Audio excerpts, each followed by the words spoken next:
I think mostly what I'm looking forward to is just last year was a big growing year. We were a younger team. We had some older girls, but we were younger. This year, we all have the experience. We have more depth. More girls will get some playing time.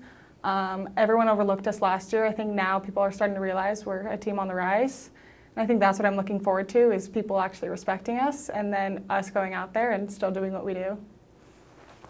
As the setter, you have such a unique perspective. You have to change your sets to each person. When you guys get in a transfer or bring in someone new, you have your girls who you've been with that you can set the ball to them here, here, and here. Mm-hmm. But then you have to tailor these sets and learn. But that may also be exciting because you're learning to play with a new person. So you have that unique perspective. Are you really looking forward to maybe your transfer beyond this year, some of your newbies, with that different perspective? Kind of give me that outlook you have for this season.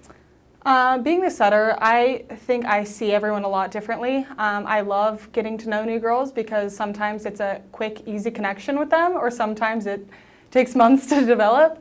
But I think just like us as a whole team, and being as the setter, the new additions, the old additions, everyone's, especially with the summer, we've been clicking really well.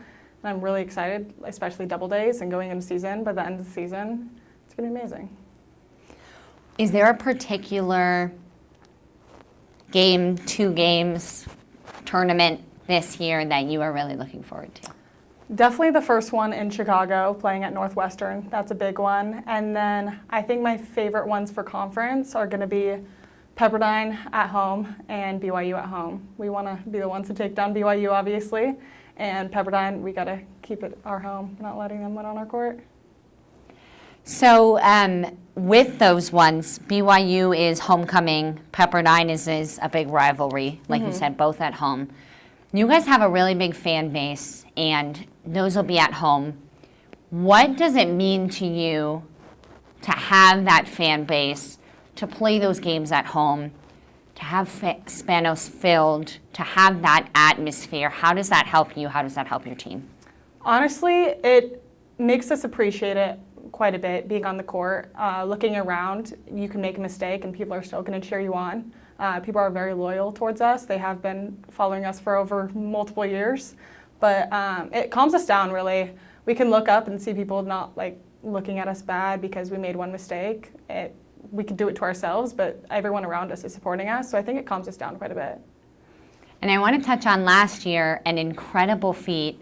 You were Freshman Player of the Year runner-up. Mm-hmm. That is nothing small by any means. So first, congratulations. Thank you. But what does that mean to get that accolade in your freshman year? And go forward, is that something that you're like, I came this close, that now you are hungry to ready and go get some Player of the Years or Player of the Weeks or, first team all conference?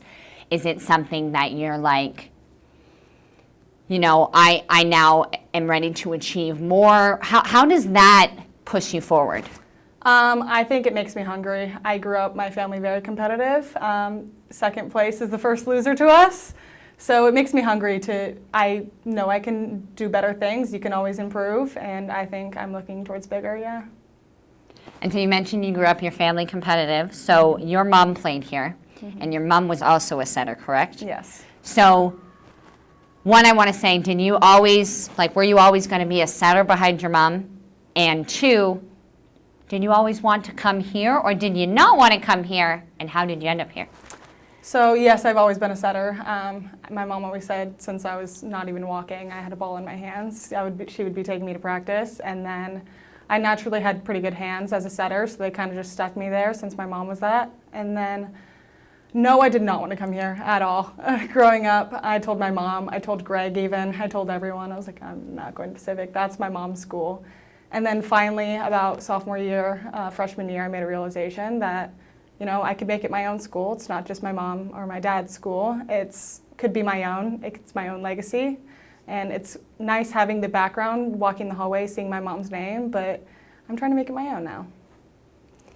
And I think you are making it your own with coming in here and getting a Freshman Player of the Year runner-up accolades already, and with what your team has accomplished just in the freshman year, and now only as a sophomore, the team you have to look forward to.